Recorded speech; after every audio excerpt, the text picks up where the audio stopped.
అట్లాంటిస్ని కనుగొన్నామంటూ ప్రకటించడం, భారీగా ప్రచారం చేయడం ఇప్పుడు కొత్త ఏమీ కాదు. గతంలో చాలాసార్లు చాలామంది అట్లాంటిస్ని కనిపెట్టేశామంటూ హడావుడి చేసేశారు. కానీ ఆ తర్వాత వారు చూపించిన ఆధారాల్లో చాలా వరకు పసలేక తేలిపోయాయి. దాంతో అట్లాంటిస్ ఇప్పటికీ ఓ కలగానే మిగిలిపోయింది. ఒక్కసారి ఆ చరిత్రను పరిశీలిద్దాం.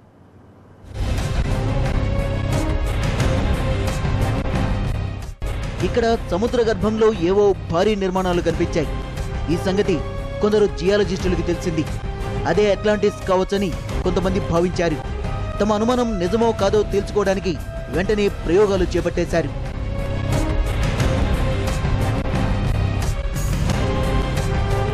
సముద్ర గర్భంలో ఓ భారీ ఓడరే ఉన్నట్టు అక్కడ పరిశోధనలు చేసిన వారు చెప్తున్నారు.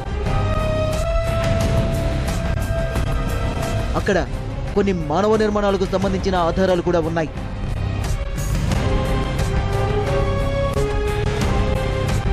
అయితే ప్లేటో చెప్పిన ఆధారాలు ఏవీ దొరకలేదు.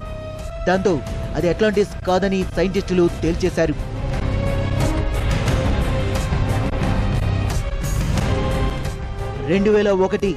క్యూబా.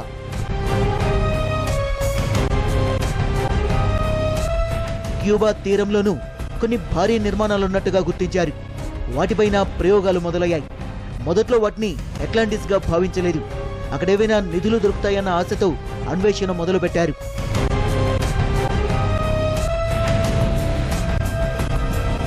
ఈ ప్రయోగాలకు అత్యాధునిక టెక్నాలజీని వాడుకున్నారు.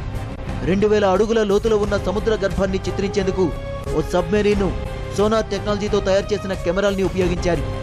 ఈ ఫోటోలతో కొన్ని ఆశ్చర్యకరమైన విషయాలు బయటపడ్డాయి. ఆ ఫోటోలను చూశాక అక్కడ అట్లాంటిస్ ఉందేమోనని భావించారు. ఆ ఫోటోలోని డేటాను క్షుణ్ణంగా పరిశీలించారు. ఆ ఫోటోలోని నిర్మాణాలు మయాన్ నిర్మాణాల్ని పోలునట్టుగా తేల్చారు.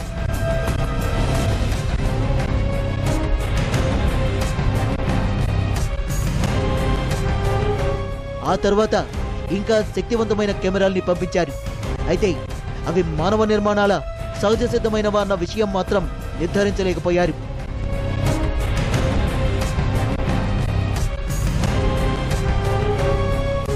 ప్లేటో చెప్పిన అంశాలేవి ఇక్కడా కనిపించలేదు. కాబట్టి ఆ ప్రాంతంలో కూడా అట్లాంటిస్ లేదని సైంటిస్టులు తేల్చేశారు.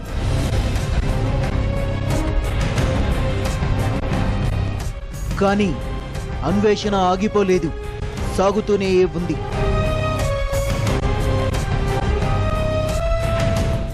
Grace island, Santorini. ఈ దీవిలో అట్లాంటిస్ ఆనవాళ్లు ఉన్నాయని భారీగా ప్రచారం చేశారు. ఇక్కడ జరిపిన సాధారణ తవ్వకాల్లో ఓ అద్భుతమైన నగరం బయటపడింది.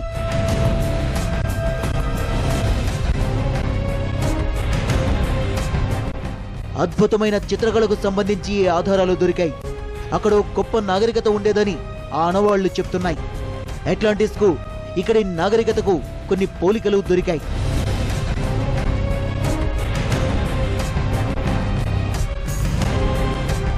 ప్లేటో చెప్పినట్టు ఈ ఐలాండ్ వృత్తాకారంలోనే ఉంది. ఇక్కడ కూడా ఎద్దులుండేవని, వాటిని పూజించేవారని తేలింది.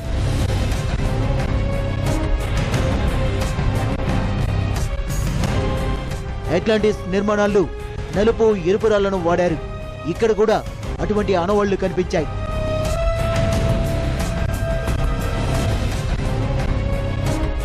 అయితే ఒక్క విషయంలో మాత్రం స్పష్టమైన తేడా కనిపిస్తోంది. ఇక్కడి నాగరికత అగ్నిపర్వతం పేరడం వల్ల నాశనమైపోయింది.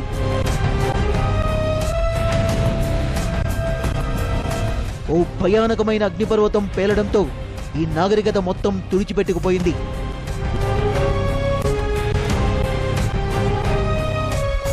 లావా ప్రవాహంలో మునిగిపోయి అది గడ్డగట్టుకుపోవడంతో కొన్ని అవశేషాలు మాత్రమే మనకిక్కడ దర్శనమిస్తాయి. దాంతో ఈ నాగరికతకు అట్లాంటిస్ కు సంబంధం లేదని సైంటిస్టులు తేల్చేశారు.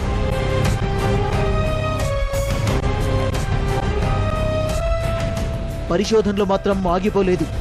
మానవ ఆది నాగరికతగా చెప్తున్న అట్లాంటిస్ కోసం మనిషి వెతుకులాట కొనసాగుతూనే ఉంది.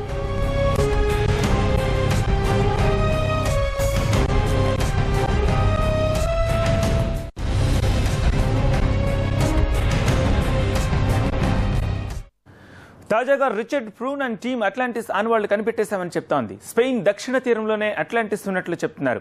తమ వాదనలను సమర్థించుకునేందుకు వీళ్లు కొన్ని బలమైన ఆధారాలు కూడా చూపిస్తున్నారు. వీళ్ల పరిశోధనలో బయటపడ్డ కొత్త అంశాలేంటో ఇప్పుడు చూద్దాం.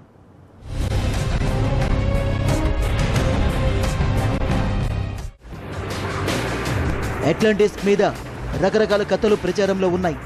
పెద్ద సంఖ్యలో సినిమాలు, డాక్యుమెంటరీలు కూడా వెలువడ్డాయి.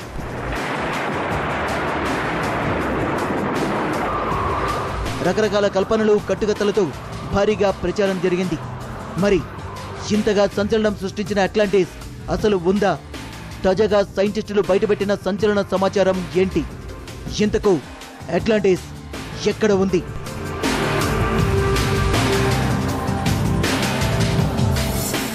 స్పెయిన్ తీరంలో అట్లాంటిస్ ఉందా? ఆ విషయం ఎలా బయటపడింది? అందులో నిజమెంత? ఇతడి పేరు rayon cone, German geologist. Richard prune టీంలో కీలక సభ్యుడు. ఈయన సిద్ధాంతాన్ని ప్రతిపాదించాడు.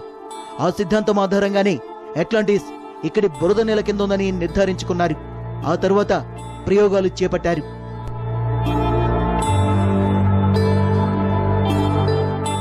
స్పెయిన్ తీరంలోని దనియన్ పార్కుకు సంబంధించి శాటిలైట్ పంపించిన చిత్రాలివి. ఈ చిత్రాల్ని బాగా ఎనలైజ్ చేస్తే ఇదిగో ఇలా కనిపించాయి. ఇవి ప్లేటో చెప్పిన గుర్తుల్ని పోలి ఉన్నాయి. ప్లేటో తన రచనల్లో ఈ నగరం 3 రింగుల రూపంలో ఉండేదని చెప్పాడు. మధ్యలో కాలువలు, వాటిపై వంతెనలు ఉండేవని వివరించాడు. సరిగ్గా అటువంటి ఆకారమే శాటిలైట్ ఫోటోలో ఉందని రేయాన్ తేల్చేశాడు.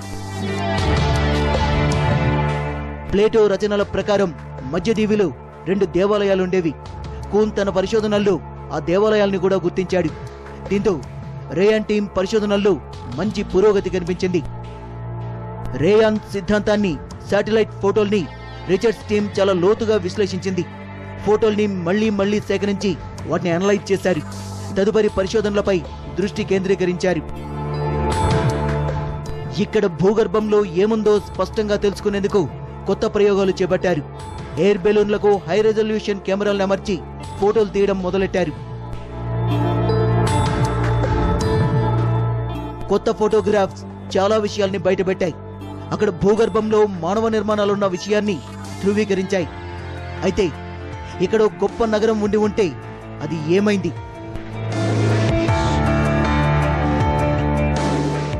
ప్లేటో చెప్పిన వివరాల ప్రకారమైతే ఆ నగరం ఓ భారీ విపత్తు వల్ల రాత్రికి రాత్రే సముద్ర గర్భంలో కలిసిపోయింది.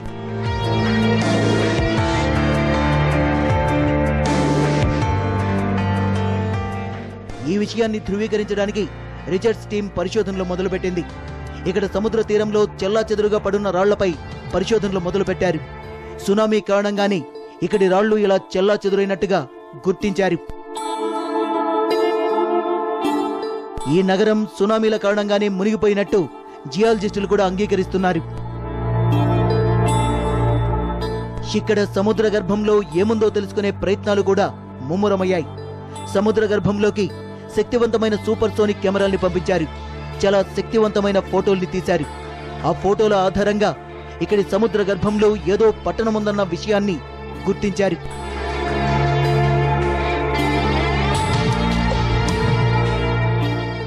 ఇక్కడ కొన్ని బొమ్మలు దొరికాయి. వాటిపై రిచర్డ్స్ టీం పరిశోధనలు జరిపారు. ఆ బొమ్మలు ఆసియా నాగరికతకు చెందినవని గుర్తించారు. సముద్ర గర్భాన్ని అన్వేషించిన టీం ఒకటి తాము సంపాదించిన డేటాను అనలైజ్ చేయడం మొదలుపెట్టింది. జియోలాజికల్ పరిశోధనలు ముమ్మరం చేశారు. దనియన్ పార్క్లోని అట్లాంటిస్ ఉంది అనడానికి అవసరమైన అన్ని ఆధారాలు సంపాదించారు. కానీ అవి నిజమని తేలాలంటే దనియన్ పార్కులో తీర ప్రాంతంలో తవ్వకాలు జరపాల్సింది. కానీ అది చాలా ఖర్చుతో కూడుకున్న వ్యవహారం. సాంకేతికంగా చాలా క్లిష్టమైన ప్రక్రియ.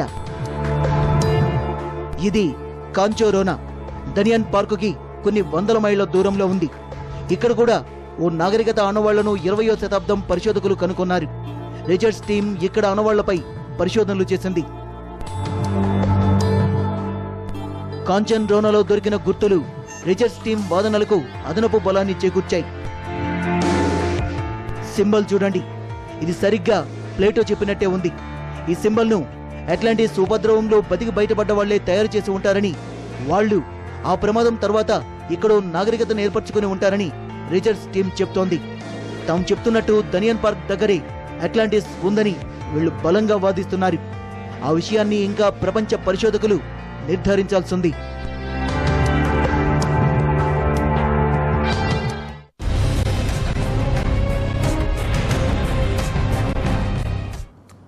రిచర్డ్ ఫ్రూన్ టీం ఎంత బలంగా వాదించినా అట్లాంటిస్ స్పెయిన్ తీరంలోనే ఉందా అన్న విషయం పూర్తి స్థాయిలో నిర్ధారించడానికి మరికొన్ని పరిశోధనలు చేయాల్సిన అవసరం ఉంది. ఆ సంగతి 100% నిర్ధారణ అయితేనే అట్లాంటిస్ పై ఇంతకాలం కొనసాగుతున్న సస్పెన్స్ వీడిపోతుంది. లేదంటే మళ్లీ మరొక చోట వెదుకులాట మొదలు పెట్టాల్సిందే.